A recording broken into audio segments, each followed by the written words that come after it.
August 25, 2017, 10 in the evening. Hurricane Harvey makes landfall near Rockport, Texas as a Category 4, 130 miles per hour of sustained wind, a central pressure of 937 millibars. It is the first Category 4 hurricane to strike the continental United States since Charley in 2004. The last major hurricane to make landfall in the United States at all was Wilma, 12 years earlier. Rockport takes the eye wall directly. The city's courthouse is struck by a cargo trailer hurled through the air. The Rockport Fulton High School gymnasium loses its walls. Every building at the Aransas County Airport sustains damage. Peak gusts reach 140 miles per hour. The wind does what a Category 4 wind always does. Then Harvey slows down and stops. The storm weakens to a tropical storm as it moves inland, but the steering currents that normally push tropical systems northeast and out to sea are absent. A high-pressure ridge over the central United States has blocked the jet stream to the north. Harvey has nowhere to go.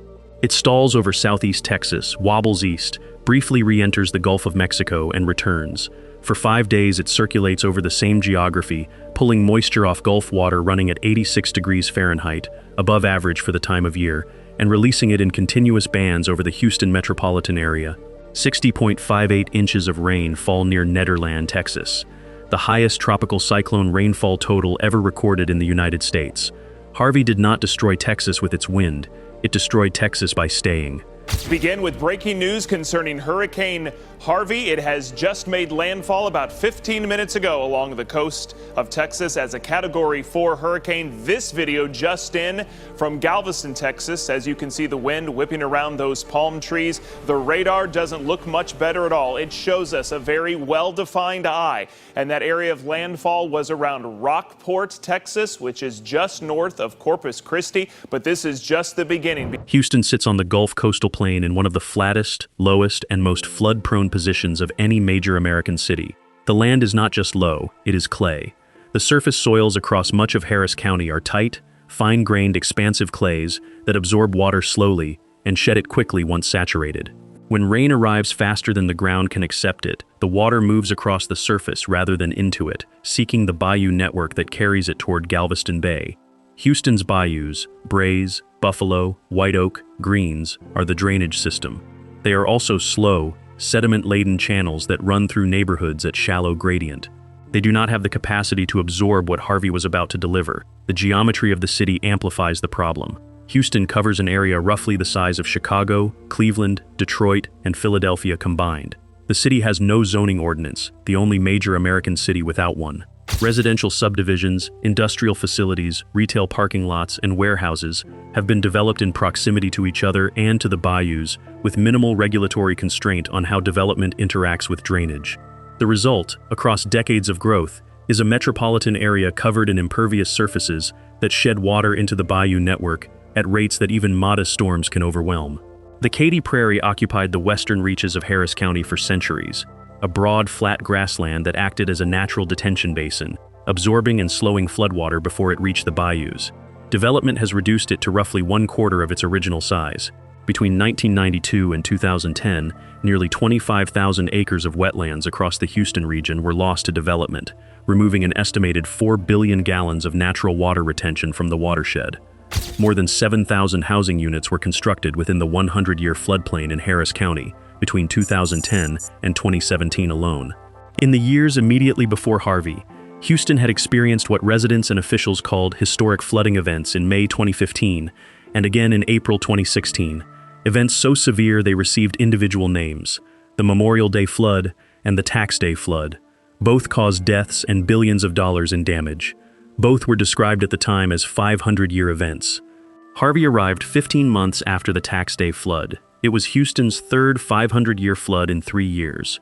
In western Harris County, development had been permitted inside the footprint of 2 federal flood control reservoirs, Addicks and Barker, built by the Army Corps of Engineers in the 1940s to protect downtown Houston from flooding. The reservoirs were designed as open basin detention areas. When it rained, they filled with water, held it, and released it slowly through controlled gates into Buffalo Bayou. They were surrounded by agricultural land when they were built. By 2017, approximately 14,000 homes had been constructed inside the reservoir basins.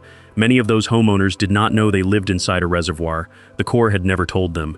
In 2009, The Army Corps of Engineers listed Addicks and Barker among the 6 most dangerous dams in the United States. The last time Houston flooded at scale from a tropical system was Tropical Storm Allison in June 2001. Allison stalled over southeast Texas for 4 days, dropping more than 36 inches of rain across the metropolitan area.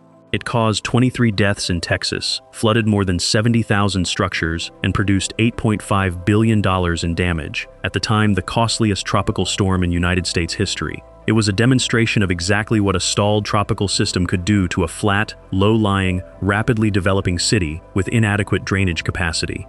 Allison was the ceiling. We're having major flooding in the greater Houston area, and some areas that haven't been flooded yet are probably going to receive flooding overnight. Let's look at the latest satellite imagery. The circulation center is very close to the extreme West Galveston, almost making landfall, but it's this cluster that's producing tremendous amounts of rain, upwards of 11 inches in some areas. Some cars underwater, people stranded on the roads. It's very treacherous out there. If you're not out, don't go out. In Allison's aftermath, the Harris County Flood Control District undertook a significant expansion of its drainage infrastructure. New detention basins were added. Channel capacity was increased along several bayous. The regional drainage system was measurably improved. Professor Sam Brody of Texas A&M University, one of the country's leading experts on urban floodplain management, later noted that Houston had done a great deal of good work after Allison, but that the improvements were sized for Allison's footprint, not for what came next. The design standard for new development in Harris County required structures to be elevated above the 100-year floodplain, the level of flooding with a 1% annual probability of occurrence. The floodplain maps themselves had not been comprehensively updated since 2001.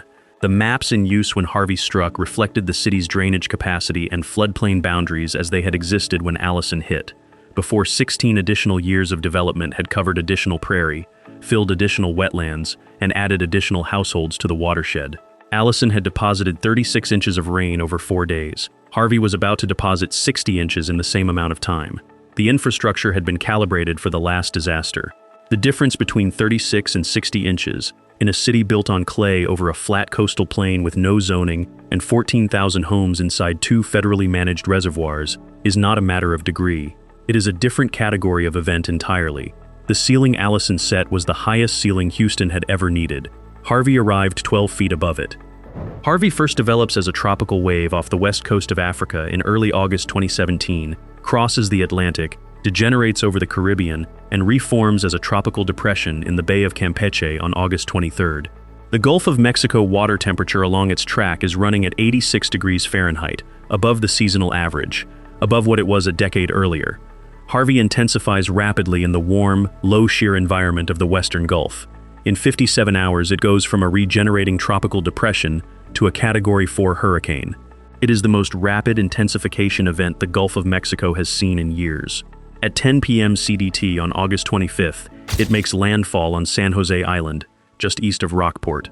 Sustained winds of 130 miles per hour. Central pressure of 937 millibars. The wind phase lasts a matter of hours. By the morning of August 26th, Harvey has weakened to a tropical storm as its center moves inland and the eye wall loses its structure. What does not weaken is the moisture. Harvey's outer circulation continues pulling water vapor off the Gulf and depositing it over the same geography, Houston, Beaumont, Port Arthur, because the storm is not moving. The blocking high to the north is immovable. The jet stream is too far north to steer Harvey away.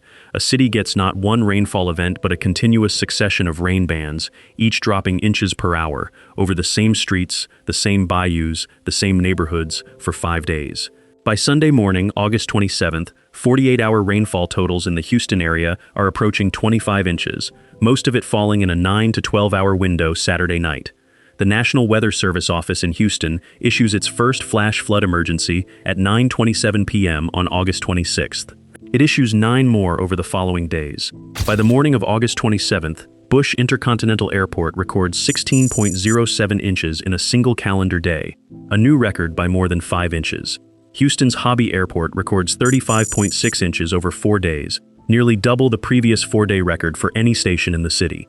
9 of 19 official river gauges across Harris County record all-time high flood stages. The Addicks and Barker reservoirs begin filling. By midnight on August 27th, both are approaching capacity. The Army Corps of Engineers faces a decision it has no good option inside of. At midnight on August 28th, the Army Corps of Engineers begins controlled releases from the Addicks and Barker reservoirs into Buffalo Bayou. The decision is documented in the Corps' operational record. Uncontrolled flow is already occurring around the edges of both dams, and if the water levels rise further without release, the risk of catastrophic uncontrolled dam failure, a scenario that would send a wall of water through West Houston and downtown simultaneously, becomes unacceptable. The controlled release is the option that floods some neighborhoods with certainty in order to prevent the possibility of flooding all of them at once. Within 48 hours, release rates increase from 718,000 gallons per minute to nearly 7 million gallons per minute. The water flows into Buffalo Bayou, which is already running above its banks, and spreads into the neighborhoods between Beltway 8 and Chimney Rock Road, subdivisions whose homes had not flooded during Harvey's 5 days of rainfall and whose residents had believed they were through the worst of it. A 1996 Harris County Flood Control District report had specifically identified these neighborhoods as being at risk from exactly this kind of reservoir release. The report was on file. The neighborhood was built anyway. Canyon Gate at Cinco Ranch, a gated development of more than 700 homes inside the Barker Reservoir Basin, floods.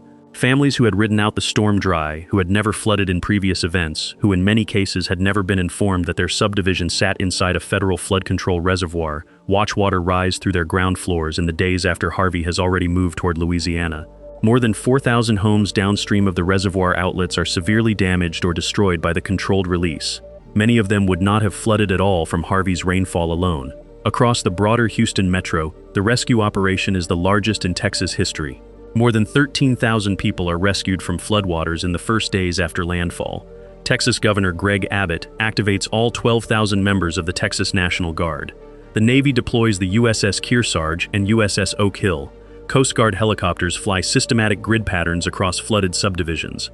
Alongside them, the same informal network of private boat owners that had appeared after Ike materializes again, hunters and fishermen from across Texas and Louisiana, who load their flatboats onto trailers and drive toward the flood rather than away from it.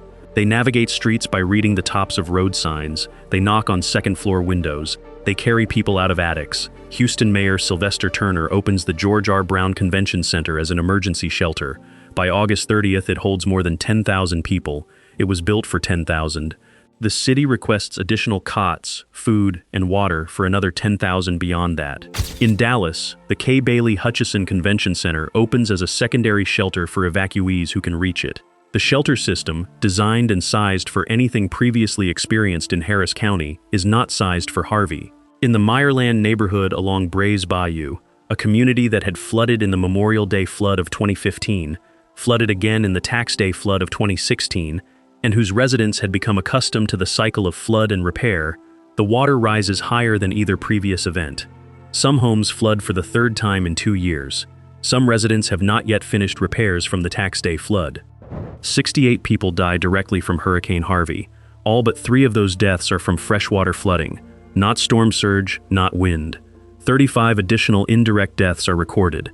The death toll of 103 makes Harvey the deadliest hurricane to strike Texas since 1919, and the deadliest in the United States since Sandy in 2012.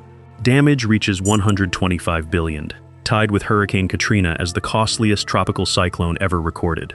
More than 200,000 homes and businesses are damaged or destroyed. More than 30,000 people are displaced into shelters. 1 million vehicles across the Houston area sustain damage or total loss. An estimated 80% of flooded homeowners in Harris County carry no flood insurance, a figure that reflects both the cost of flood coverage and the systematic underestimation of flood risk embedded in the county's outdated floodplain maps. In Rockport and Aransas County, where the Category 4 eye wall made direct contact, 15,000 homes are destroyed and 25,000 more are damaged.